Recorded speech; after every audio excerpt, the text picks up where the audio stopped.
Okay, class, good morning. So again, this is another topic in the processes of ideal gases. So we have now here uh, on the fourth process. So this is isentropic process. Okay, so last time, so I already discussed to you the third process, which is the constant volume process. Okay, so let us now proceed to the discussion of this topic. Okay, so isentropic process or a reversible adiabatic process. So when we say adiabatic, so there is no heat transferred occur during the process. Heat gain or heat release, okay, is equal to zero. Okay, so let us now consider the illustration on the slide. Okay, so the first illustration is the PV diagram and the second one is the temperature entropy diagram. Okay, so knowing that the equation for isentropic process is PV raised to K is equals to constant, or the process again is S is equals to C, or entropy is constant. And Q, of course, since the process is adiabatic, Q is equals to 0. Anyway, so we will proceed to that one by one. Okay? So let us now go to the PBT relationship of this process. Again, so for ideal gas equation, PB is equals to MRT. Okay? So, getting now the from the equation. Okay? So, PB raised to K is equals to constant, or P1 B1 uh, raised to K is equals to P2 B2 raised to K. Okay? So, substituting values now, and then uh, getting the temperature or the ratio of temperature in terms of the pressure. So that is equals to T sub 2 over T sub 1, P sub 2 over P sub 1 raised to K minus 1. Or simply in terms of the volume, that is B sub 1 over B sub 2 raised to K minus 1. Okay? So, let us now derive that equation or that previous equation. So, from the combined ideal gas equation, P sub 1, B sub 1 over T sub 1 is equals to P sub 2, B sub 2 over T sub 2. And the ratio of the pressure is P sub 2 over P sub 1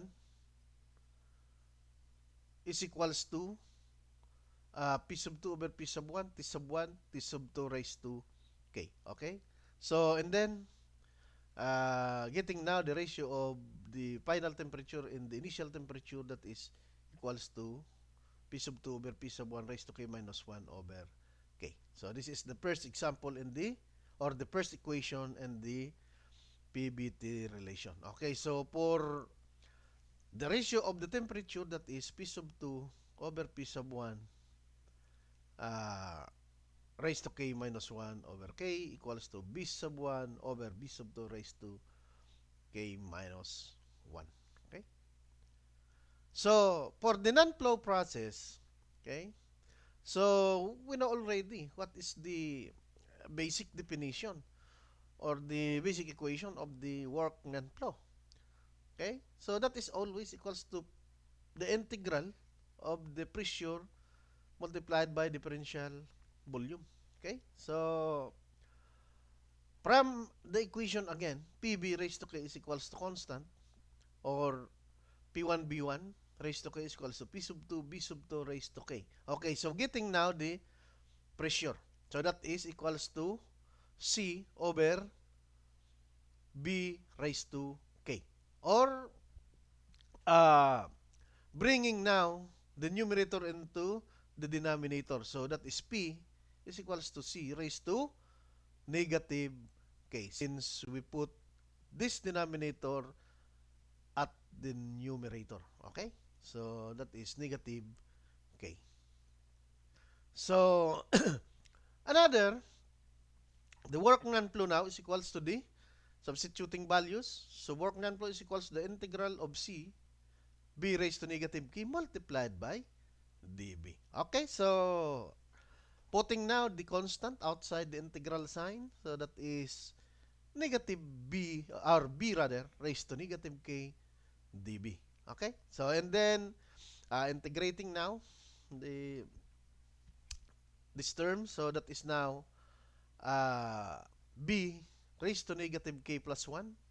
So we always add 1 to the n, and then over negative k plus 1. And then applying the limit from b sub 1 to b sub 2. So that is now equal to workman flow is equals to c. So the limit b sub 2 minus raised to k, negative k rather, plus 1 minus b sub 1 raised to negative k plus 1 over negative k plus 1. Okay? So, substituting now the value of the constants where c is equals to pb raised to k. Okay? So, for this here, we have p sub 2, b sub 2 raised to k multiplied by b sub 2 rather, minus raised to negative k plus 1 minus b sub 1, b sub 1 raised to k multiplied by b sub 1 raised to negative k plus 1 over negative k plus 1. So, again, multiplying b sub 2 raised to k plus, multiplied by b sub 2 raised to negative k plus 1. So, that result is b sub 2 raised to 1. So, we do not write the exponent 1. So, therefore, the work non-flow now is equals to p sub 2 b sub 2 minus p sub 1 b sub 1 over 1 minus k. Okay? So, or simply, PB is equals to MRT. We substitute also PB is equals to MR multiplied by the change in temperature over 1 minus K. Okay? So, I think class, it is very clear to everybody. Okay? So, another for heat transferred. So, if we again look at the TS diagram. So, knowing from the condition that the heat transferred is equal to the area under the TS diagram. But for S is equals to constant, therefore D is equals to 0. That is why Q is equals to 0. Okay? So, next is for the change in internal energy. Whether you like it or not, as what I have said, delta U is always equals to mCV delta T. And again, for the change in enthalpy, delta H is equals to, again, mCP delta T. Okay?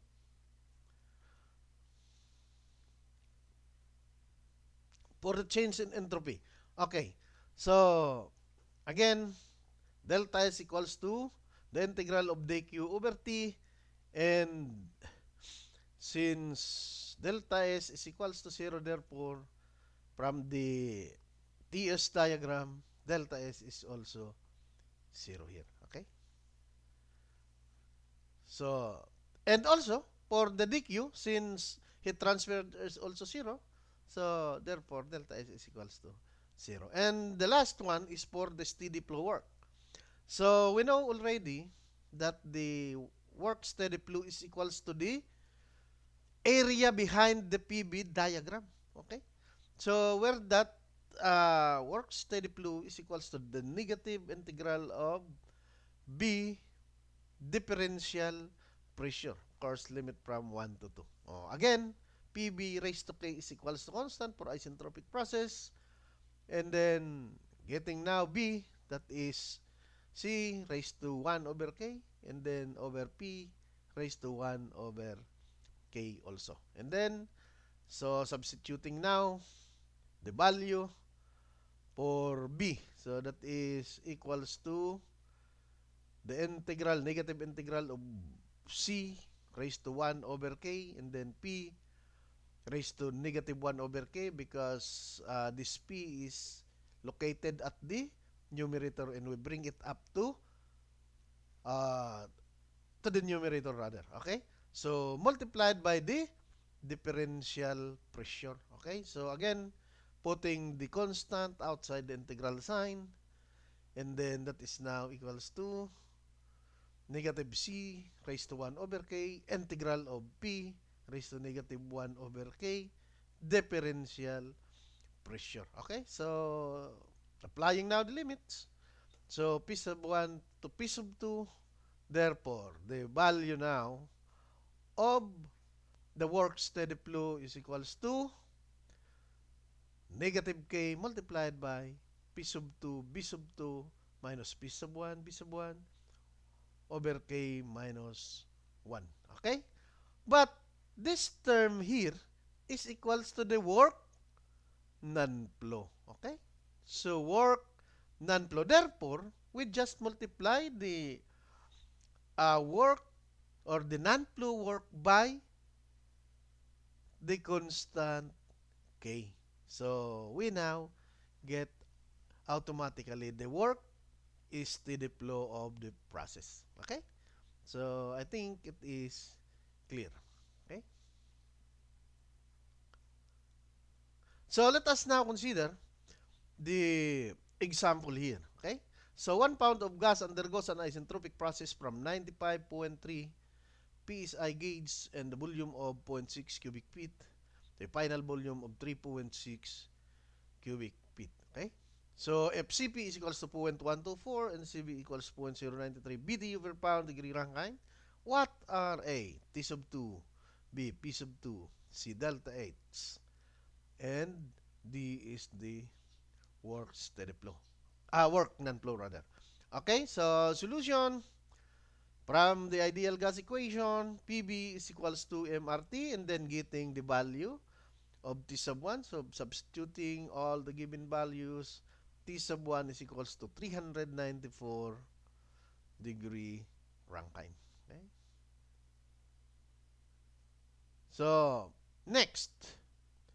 So, from the equation, from the derived equation T sub 2 over T sub 1 equals to P sub 2 over P sub 1 raised to K minus 1 over K, or that is equals to B sub 1 over B sub 2 raised to K minus 1.